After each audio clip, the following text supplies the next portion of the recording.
Hi, this is John from John's Workshop with my friend Chris here, and today we're working on the Rolls-Royce 1961 Silver Cloud. We've got an issue with the choke not coming off of the high idle, so it idles too fast even when it's warmed up. So we're going to take a look at the choke assembly and work through that today. So stay tuned. To get the choke assembly out of the car, there are some key bolts that are very hard to get to. You can see them, but you can't actually get to them. So, for example, if you can see the end of the screwdriver right here, that bolt would need to come off to separate. There's a rubber diaphragm in there, and so you have to get that off before you could pull this out. So what we've decided to do here is, rather than try to get this off separately, is to just go ahead and pull this whole assembly with the two carburetors off by removing this bolt. There's just one single bolt here, and that, as you can see here, loosened this whole assembly up, and we should be able to pull that off. So there's some things that need to get disconnected first. So we've got wiring in here. There's a relay in here. Actually, it's a solenoid that holds the choke closed for a first part of the warm-up cycle.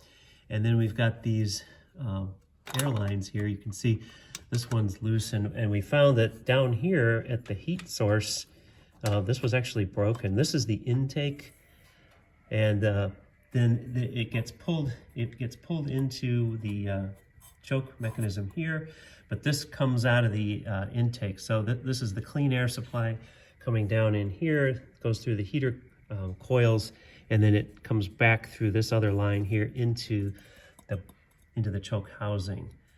So our intake side, where the clean air was supposed to come in, was actually not really totally connected there. You can see this looks a little rough. So you take these off first, and then our next step is we're going to remove the linkage pin over here, and then attempt to pull this whole assembly out to be able to get to the bolts on the bottom of the choke.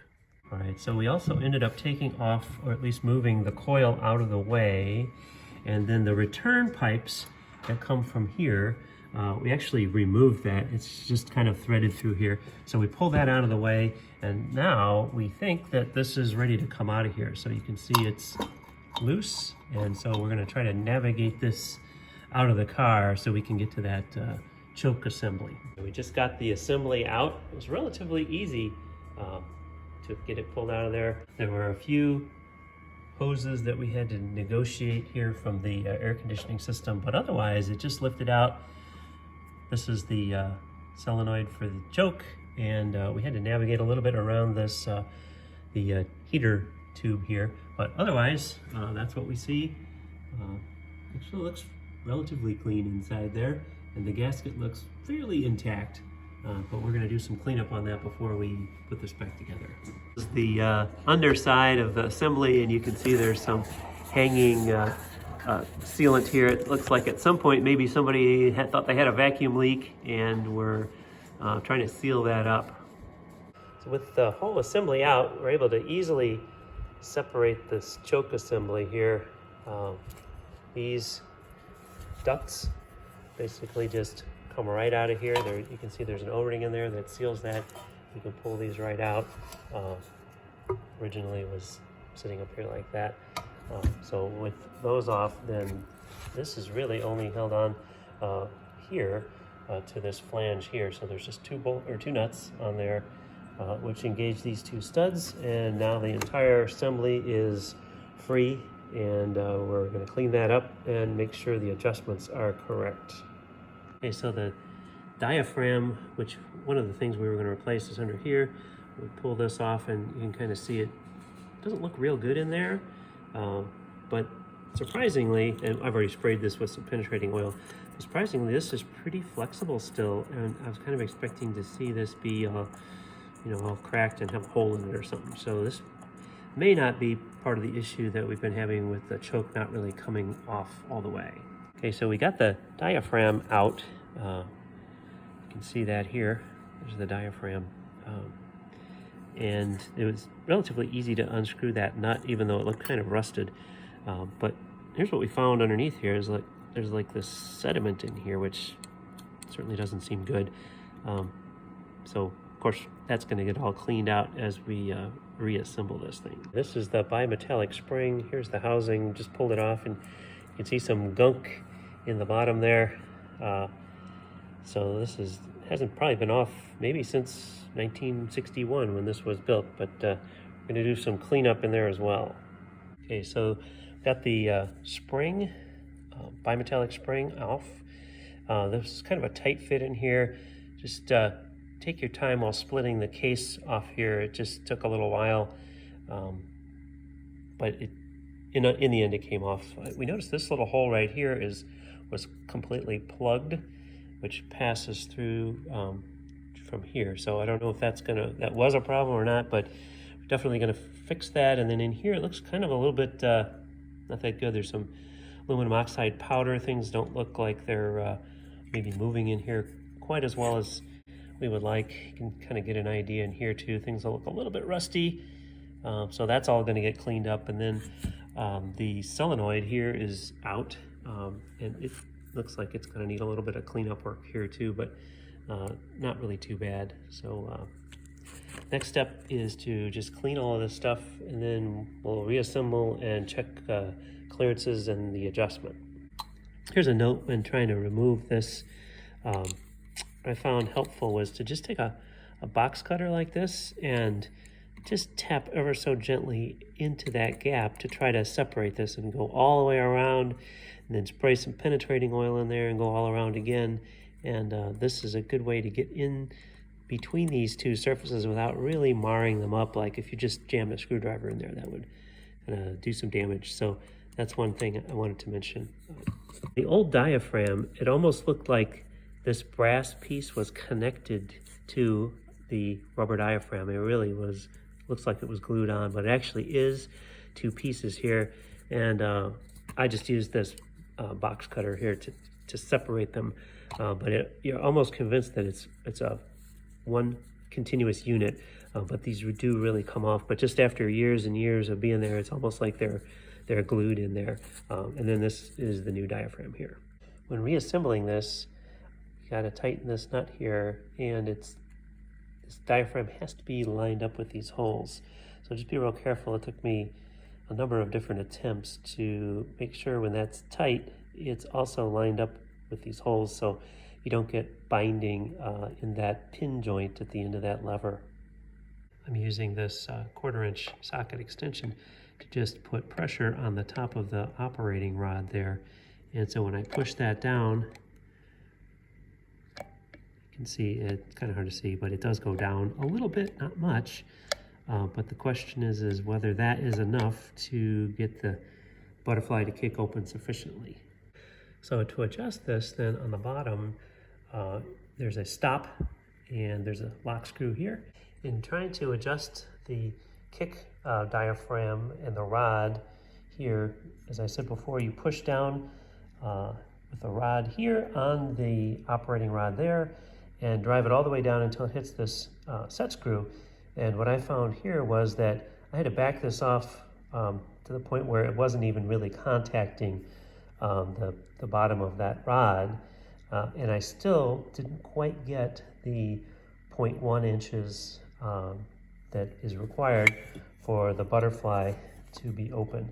So I'm close, but didn't quite get there, and we've got the screw adjusted all the way out as far as it could go. But I think that's probably pretty close. So it's somewhere around 0.95. It didn't quite make it all the way to 0.1 inches.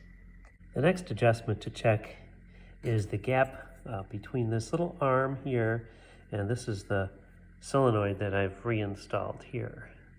And that is supposed to be somewhere between 1.5 thousandths and 4 thousandths. So I don't have anything that small. I do have this feeler gauge which goes down to 4. And what I found was when I put that in that gap there, and what you do is you close the butterfly by hand here, and then that creates a small gap, and then you can kind of see the gap right there. And it turns out that gap is actually bigger than 4 thousandths. So the way you adjust that is by changing the shims in here. So it's interesting. I don't know what changed over the years, but now we have too many shims in here, which has moved the solenoid magnet away from the arm. So we've got to remove a shim in here and try that again. What I found was when I removed one of these shims here, that then the gap was less than 1/1000th of an inch. And I just used a piece of, this was probably about 1/1000th, just a piece of newspaper. And so it was less than that without the shim, with only one shim in here. And so I went ahead and put that shim back in there. And now we're somewhere probably a little bit bigger than 6/1000ths here, but that's better than having too little of a gap there. The next step is to apply power to the solenoid, and then that's going to pull this little arm down here. And once that's locked on to the solenoid, then we apply a moment to the shaft here. We're going to use the directions say that you've got to use a 8.5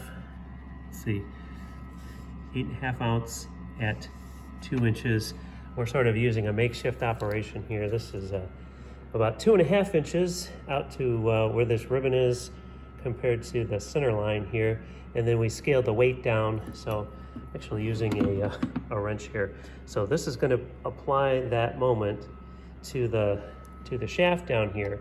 And what that needs to do is open up the butterfly enough that you can put a 0.062 inch drill between the butterfly and the housing. Okay, so we've got a 12-volt car battery connected. There's the positive, and I'm about to connect the negative on the solenoid. There, you can kind of hear that, see a little spark, and you can see the butterfly valve here, and you can see that spring, it's being held closed. Basically, that's what we're checking to see how much tension there is there trying to hold that closed. So we'll hang the weight and we'll see how far open that butterfly valve comes. Okay, so we've got the power on the solenoid. We've got the appropriate moment arm applied to the shaft. And if we look in here, it's actually not as straightforward as they would have you think in the manual. So you can kind of push your finger in here. See how I can push it open, and it kind of stays there, and I can push it closed and it kind of stays there too. So it's hard to say that, we actually have a specific gap that we can get to, but you can see it does sort of open back up again with that moment arm. And so that may be sufficient for what they're looking for, because it is like a 1/64th size drill that needs to fit in there, which is pretty small. So it doesn't take much to additional force on the moment arm here to open that up. All right, so here's the 1/64th drill. You can see that it definitely fits under there. It does take a little bit more force here to open that up, but once it's opened, certainly that will fit under there. So it may be that we are set properly with the torque here and the ability to open the butterfly valve. If an adjustment was really required on that, this clamp bolt right here could be loosened, and then essentially you could either increase or decrease the spring tension while this little arm is being held by the solenoid. In our case, it really doesn't seem that far off with the applied moment, so I think we're going to just leave it as is, and it seems like it's probably working about right. Okay, we've got the unit all back together with these J-pipes back on. We've got the choke assembly bolted back up here with these two bolts. Same with over here. Got paper towels in here just to kind of protect this from getting dirty, and we're pretty much ready to put this back in the car. Okay, it's all back together, back in the car. We're about to start it up and see how it runs. The engine ran great when we first started it up, but then as we waited for the choke to open and the engine to warm up, it started running very poorly. The oscilloscope told us that the ignition system was pretty erratic. This is Chris with John's Workshop, and last night we took the entire carburetor and choke assembly off of the car, rebuilt it as much as we could, cleaned everything, and put it back together. I should say disassembled, not rebuilt. So ran into a problem after the car warmed up. It was running poorly, so this morning we are doing a cold start to see what is exactly going to happen with the cold start, see if it runs better and if it might be a temperature related issue. From the back on a cold start, it is still hacking and coughing, so it is not a temperature related issue, period. After we reassembled the carburetor and choke assembly and put it back on the car, it ran absolutely amazing, and then 15 minutes later, something happened. Stay tuned for the next episode where we're going to track down this ignition system problem.